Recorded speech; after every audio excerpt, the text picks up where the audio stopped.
आप सभी पधारे हुए चित्तौड़गढ़ के मीडिया संपत्ति की नगरी चित्तौड़गढ़ में कल से हैं। आपका आग्रह करूंगा कि वे कृपया पधारें और स्वागत करें।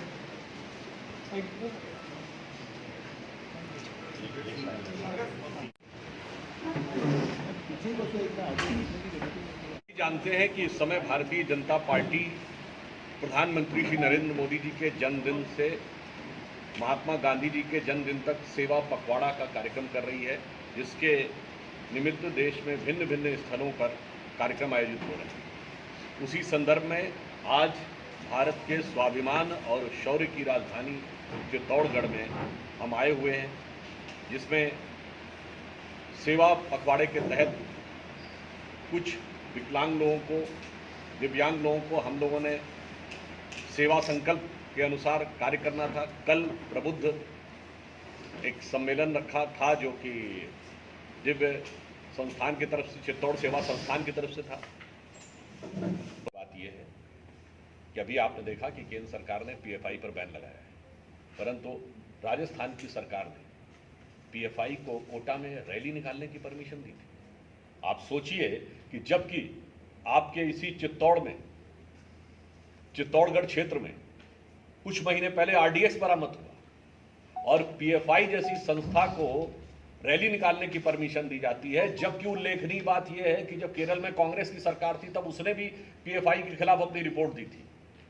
इससे दिखाई पड़ता है कि राष्ट्र विरोधी शक्तियों के साथ भी समझौते की सीमा तक जाकर वोट बैंक की राजनीति का तुष्टीकरण करने का जो प्रयास किया गया है, मेरे विचार से ऐसा कभी राजस्थान की धरती पर देखने को नहीं मिला।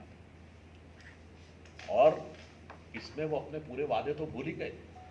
कहा था बेरोजगारों को बेरोजगारी भत्ता देंगे, 4.5 साल होने को आ रहे हैं, क्या हुआ? आप सोचिए किसानों के लिए क्या कहा था राहुल गांधी जी का, वो याद है वाक्य, 1 2 3 4 5 6 10 दिन के अंदर सब माफ कर दूंगा, नहीं तो हटा दूंगा। अब तो खैर उनकी हैसियत ही नहीं रह गई, ये लग रहा है कि वो हटा पाएंगे। और क्या माफ हुआ है ये सबको दिखाई पड़ रहा है। इसलिए हम ये कहना चाहते हैं कि आज एक तरफ राजस्थान की स्थिति ये है कि युवक परेशान है। लंपी वायरस ने सबसे अधिक गंभीर अटैक कर रखा है तो राजस्थान में है। केंद्र सरकार की तरफ से वैक्सीन पर्याप्त मात्रा में राजस्थान सरकार को उपलब्ध करा दी गई है, परंतु ऐसा लग रहा है कि आपसी संघर्ष में फंसी राजस्थान सरकार के पास अब कोई ध्यान देने का वक्त ही नहीं। 7-8 अक्टूबर को इन्वेस्टमेंट समिट होने वाली थी।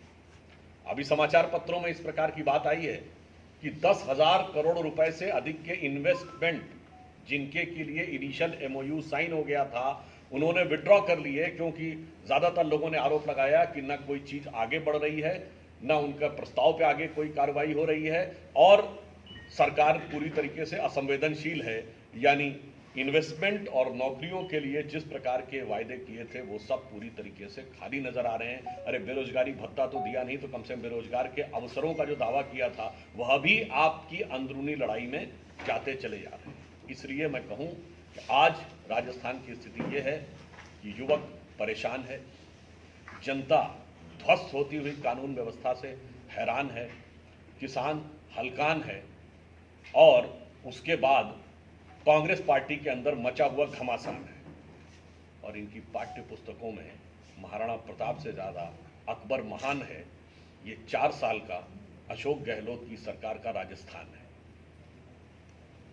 हम कांग्रेस मुक्त भारत की बात करते हैं तो यहाँ कांग्रेस सिर्फ एक पार्टी नहीं है, कांग्रेस एक प्रवृत्ति है जो भारतीय राजनीति के सभी समस्त दुर्गुणों का मूल केंद्र है। भ्रष्टाचार, जातिवाद, अपराधीकरण, परिवारवाद, ये सारी चीजों को यदि भारत की राजनीति में लाकर स्थापित करने का कार्य विगत 50-60 वर्षों में किया तो वो कांग्रेस पार्टी ने किया। इसलिए जब हम कांग्रेस से मुक्त की बात करते हैं तो इन सारी प्रवृत्तियों से मुक्त होने की बात करते हैं। उदाहरण के लिए आप परिवारवाद की बात करें तो उत्तर से दक्षिण तक आप जितने भी दल देखें भिन्न भिन्न राज्यों में, उन सब के अंदर यह बीमारी आ गई। सिर्फ अगर आप देखें तो मैं ईमानदारी से कहता हूं, कुछ हद तक वामपंथी यानी कम्युनिस्ट को और भारतीय जनता पार्टी को छोड़ दिए तो बाकी सारी पार्टियां एक परिवार की पार्टी में तब्दील हो गई। और यह बीमारी कांग्रेस से आई। कांग्रेस ने उसकी शुरुआत की, सब जगह आया। भ्रष्टाचार के पहले आरोप कांग्रेस के ऊपर लगने शुरू हुए और उसके बाद भ्रष्टाचार इतना बढ़ गया। इसलिए कांग्रेस मुक्त भारत का अर्थ इन समस्त विष से मुक्ति करके स्वतंत्रता के इस अमृत महोत्सव वर्ष में, जिसे प्रधानमंत्री जी ने अमृत काल कहा है, उसमें भारत की जनता के बीच में विकास, समरसता और राष्ट्रवाद के अमृत को स्थापित करें।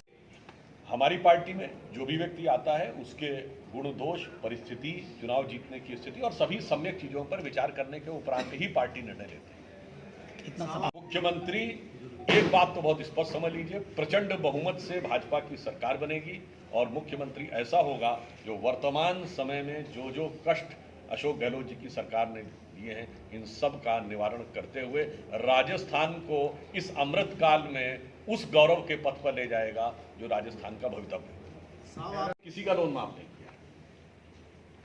और जिनको वो उद्योगपति साथी की बात कह रहे हैं, जो लोग विदेश चले गए, ये बताइए, उनके खिलाफ केस दर्ज हुआ तो हमारे दौर में, जुडिशियल प्रोसीडिंग शुरू हुई तो हमारे दौर में, हमने इंग्लैंड तक जाके उनके खिलाफ केस दर्ज किया, उनकी संपत्तियां जब्त की हमारे दौर में, हमने उसके लिए नियम में संशोधन किए।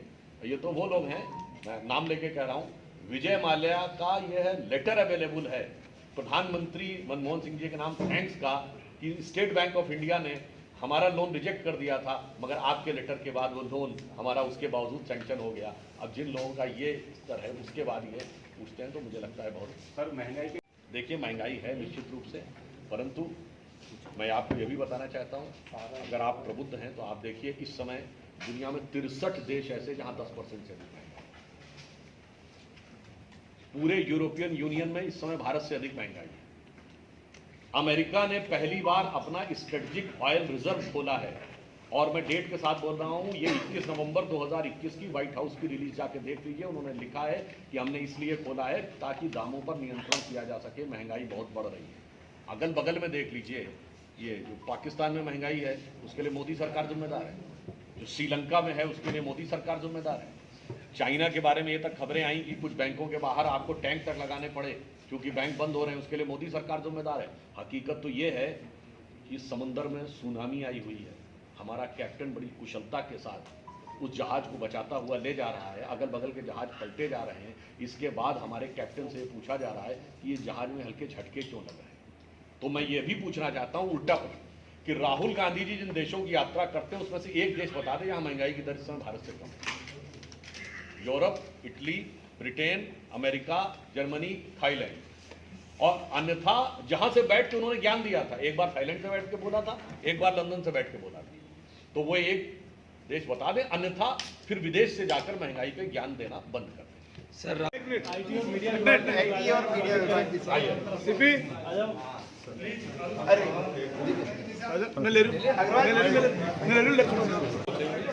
क्या स्वागत करेंगे अगर पार्टी में शामिल होते हैं